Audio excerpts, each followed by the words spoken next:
Welcome to the first podcast of this series. My name is Jake Owens, and in this episode, we take a look at my new business that I'm setting up with my business partner, Kieran, where we look at the business name, the foundations, and a lot more. This is a multiple part episode, so make sure you stay up to date by subscribing, liking, and do all of that stuff. Let's get into it. I could sing for them. Oh yeah? I do have an angelic voice after all. Yeah. That is really mean.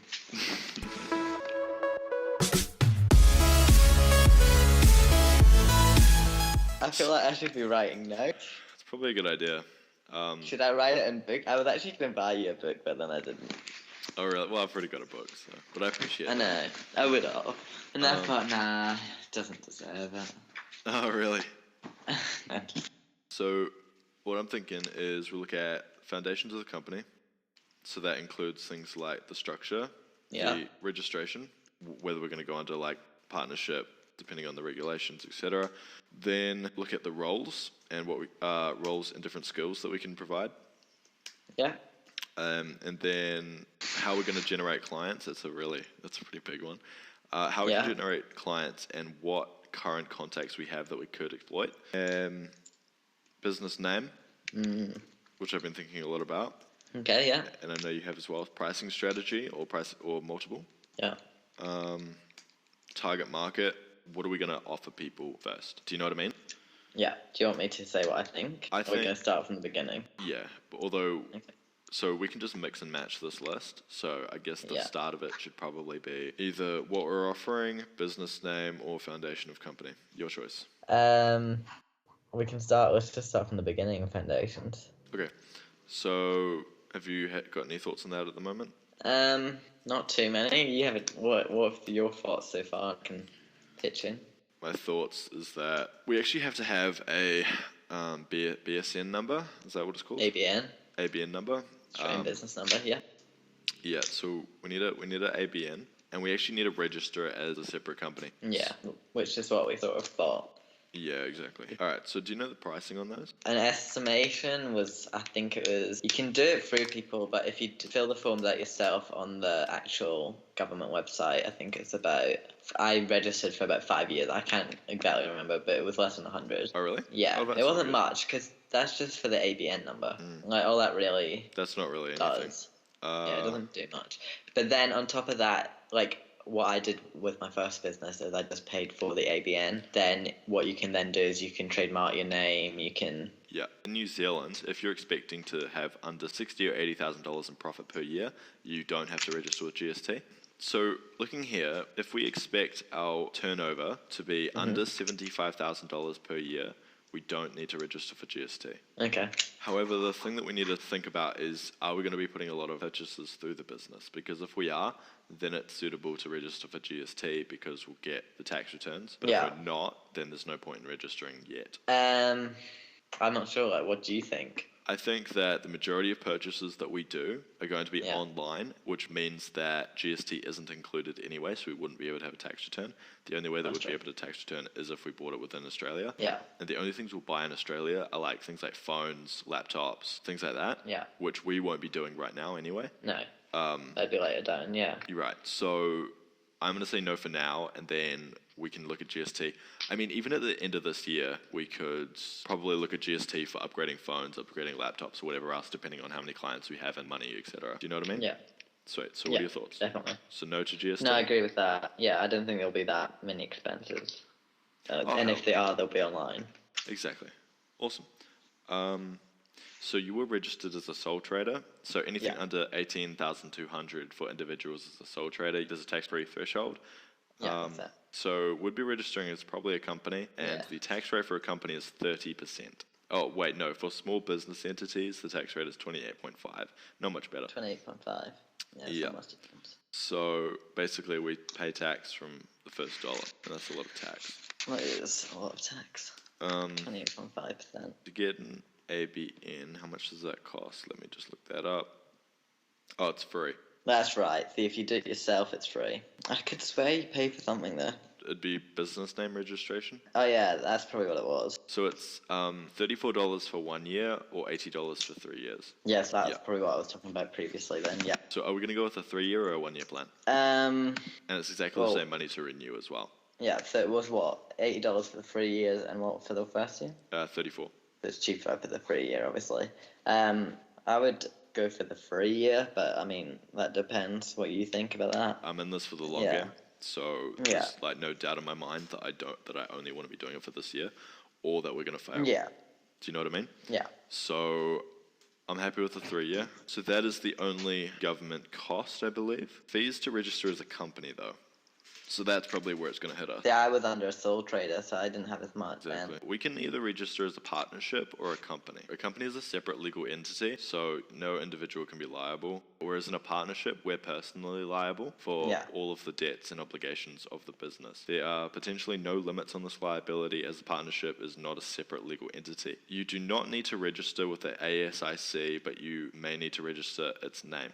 So as a partnership, we don't need to spend the $350, $400 to register as a company. Partnership, you don't have to. Partnership, we only have to register the name. Or actually, you don't even have to register the name, but I think it's a good idea. I'm wondering if sole trader and partnership are the same thing, because then we would have a no tax threshold, possibly. Yeah. Yeah.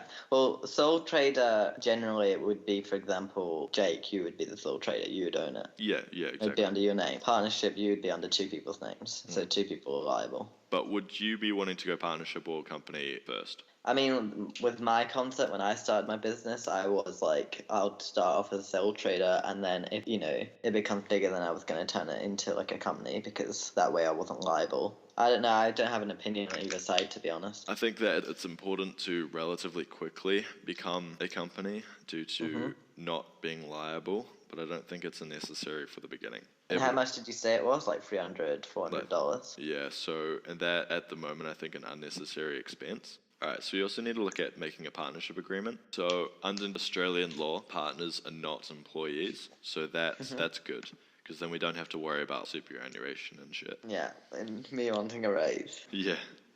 We're going to have to talk about wages or salaries. Yeah. Do we need to apply for a tax file number, do we? Yeah, you do. The tax file number is, I think it's free, to be honest. Yeah, I think it's free as well, but can you check that? We also need to talk about accounting. God, my favourite thing. Is the TFN free? Did you find out?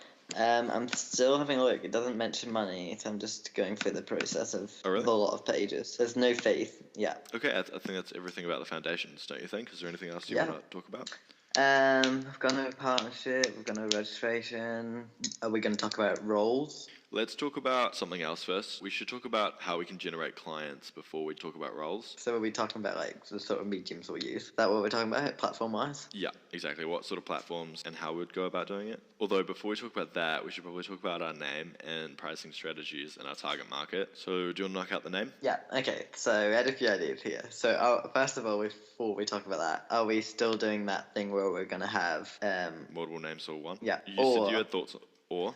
Yeah, I've got like a few thoughts about it.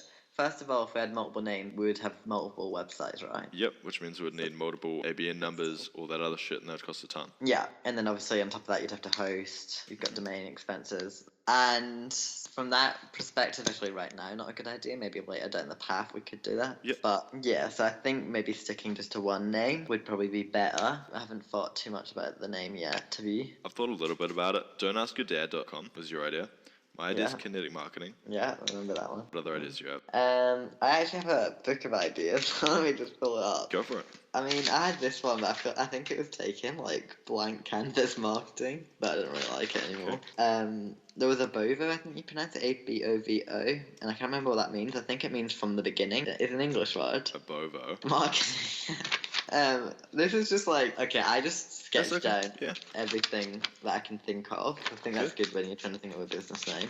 I agree. The problem is a lot of business names are already taken. I had stupid stuff, even like meticulousmonkey.com, like just weird names. But Don't Ask Your Dad was only the one that really stuck with you? Yeah, and the one that I could get a .com, and it had meaning, like I know story what you mean. Okay, here's where I'm coming from. I have really been wrestling with that name. Yeah. Because I love it and I love the concept behind it. Yeah. The one thing that worries me is corporate clients, which I've brought up before. Like one of the first people we're going to be approaching is And having that name without prior backing from established clients may not be the best move. Do you know what I mean? Yeah, I do know what you mean, but I feel like even with... Unless we could market it in a different way. Like when we put the proposal together, because I'm not going to just walk in and be like, yo, what's up? I've got a proposal template that's really, really nice. So I was thinking that we get something like that and just PDF them or something. But if we could market it the right way or get the message across to a corporate client, I think that they would still appreciate it. Or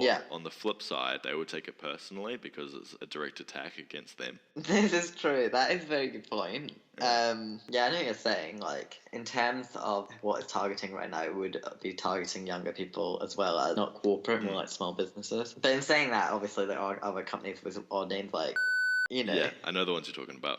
Yeah, and you're completely right. But it just comes back because then I wonder, like, did they already have those established clients so that any company would see them as a reputable company? Yeah, Do you know I what I mean? guess, yeah.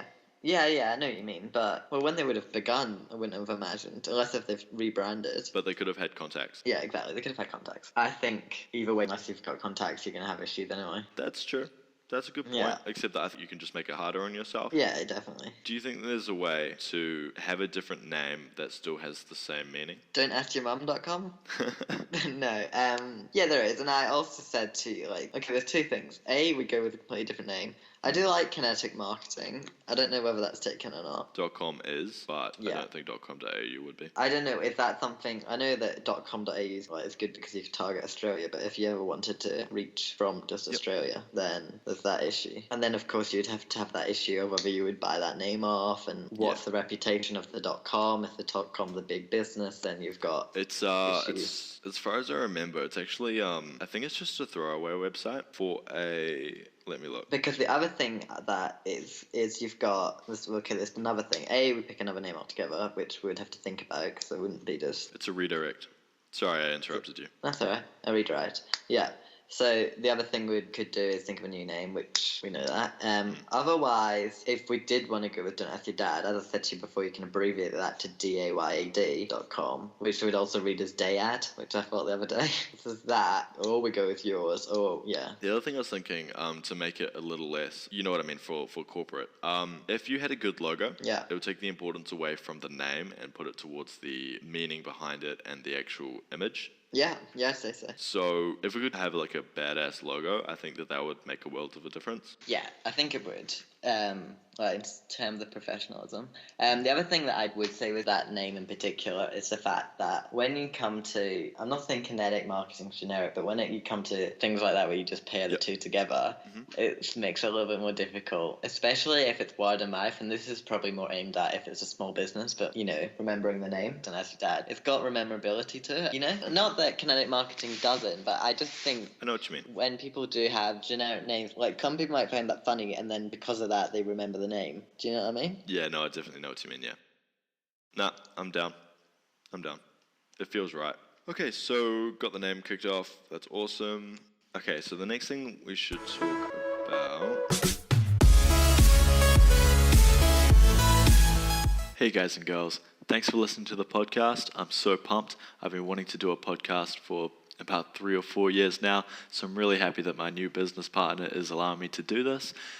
Please go to the description box below. It's going to include the Medium blog, the Instagram page, the Facebook page, the SoundCloud page, the YouTube channel, everything. So make sure you check that out and go subscribe, like, follow, everything else like that. See you in the next episode.